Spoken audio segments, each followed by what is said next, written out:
తమిళనాడు బీజేపీకి ఊహించని షాకిస్తూ మాజీ ఐపీఎస్ అధికారి కె అన్నామలై జూన్ 5న పార్టీకి అధికారికంగా గుడ్ బై చెప్పిన మరుసటి రోజే వి ద లీడర్స్ అనే సరికొత్త ప్రజా ఉద్యమ వేదికను ప్రకటించి రాష్ట్ర రాజకీయాలను ఒక్కసారిగా వేడెక్కించారు. వారసత్వ కల్టు రాజకీయాలకు చరమగీతం పాడుతూ సామాన్యుడిని పాలకుడిగా చేయడమే లక్ష్యంగా ప్రారంభమైన ఈ వినూత్న వేదిక కేవలం 24 గంటల్లోనే దాదాపు 14 లక్షల మంది వాలంటీర్లను ఆకర్షించి అన్నామలైకున్న అపారమైన ప్రజాదరణను నిరూపించింది.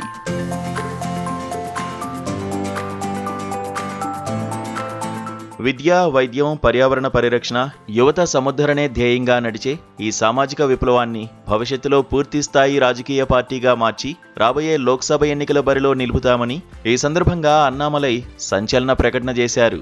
దీంతోపాటు కాబోయే రాజకీయ నాయకులకు నైతిక విలువలతో కూడిన శిక్షణ ఇవ్వడం కోసం APJ Abdul Kalam centre for ethics and politics ను స్థాపించబోతున్నట్లు వెల్లడించి తన సుదీర్ఘ రాజకీయ ప్రణాళికను స్పష్టం చేశారు. మారుదాం మార్చుదాం అనే ప్రధాన నినాదంతో రూపుదిద్దుకున్న ఈ ఉద్యమం కేవలం ఒక వ్యక్తి చుట్టూ తిరిగేది కాదని, ఒక గొప్ప సిద్ధాంతం ఆధారంగా నడుస్తుందని ఆయన పేర్కొన్నారు. కోయంబత్తూరు వేదికగా పనిచేసే ఈ సరికొత్త రాజకీయ ప్రయాణంలో అత్యాధునిక సాంకేతికతను, ప్రజాస్వామ్య విలువలను జోడించి ప్రతి నియోజకవర్గంలోనూ పారదర్శకమైన అభివృద్ధిని సాధించడమే తమ వ్యూహమని వెల్లడించారు. తాము ఏ రాజకీయ పార్టీకి వ్యతిరేకం కాదని, ఎవరితోనూ పోటీ పడ్డానికి రాలేదని చెప్తూనే ఇక్కడి ద్రవిడ పార్టీలైన డిఎంకే, అన్నా డిఎంకేతో పాటు బీజేపీని కూడా తాము ఒకే రాజకీయ కోణంలో చూస్తామని స్పష్టం చేశారు.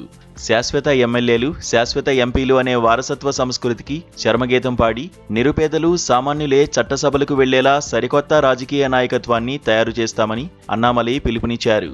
సుదీర్ఘకాలంగా సాగిన అంతర్మదనం తర్వాతే తాను ఈ నిర్ణయం తీసుకున్నానని, ఒక దశలో తాను బీజేపీ వ్యక్తినా లేదా తమిళుడినా అనే తీవ్ర వైరుధ్యం తనలో నెలకొందని అన్నామలై భావోద్వేగంగా వెల్లడించారు. అన్నామలై నిష్క్రమణ వల్ల తమకు ఎలాంటి నష్టం లేదని బీజేపీ పైకి చెప్తున్నప్పటికీ ఆయనకు మద్దతుగా పలువురు సీనియర్ నాయకులు కూడా తమ పదవులకు రాజీనామా చేసి ఈ కొత్త ఉద్యమం బాట పట్టడం క్షేత్రస్థాయిలో ఆ పార్టీకి గట్టి ఎదురుదెబ్బగానే భావించవచ్చు. అన్నామలై సరికొత్త వ్యూహాలతో తమిళనాడు ముఖ్యమంత్రి విజయ్ నేతృత్వంలోని టీవీకే తక్షణమే స్పందిస్తూ ఇది కేవలం పాత సినిమాను కొత్త పేరుతో రీరిలీజ్ చేయడమేనంటూ తీవ్ర వ్యంగ్యాస్త్రాలు సంధించింది. ఏదేమైనా బీజేపీ నుంచి బయటకొచ్చిన అతి తక్కువ సమయంలోనే అన్నామలై సృష్టించిన ఈ సునామీ అటు అధికార డిఎంకే, ఇటు ప్రతిపక్ష అన్నా డిఎంకేతో పాటు విజయ్ రంగప్రవేశంతో మారుతున్న తమిళనాడు రాజకీయ సమీకరణాలను మరింత ఆసక్తికరంగా మార్చేసింది.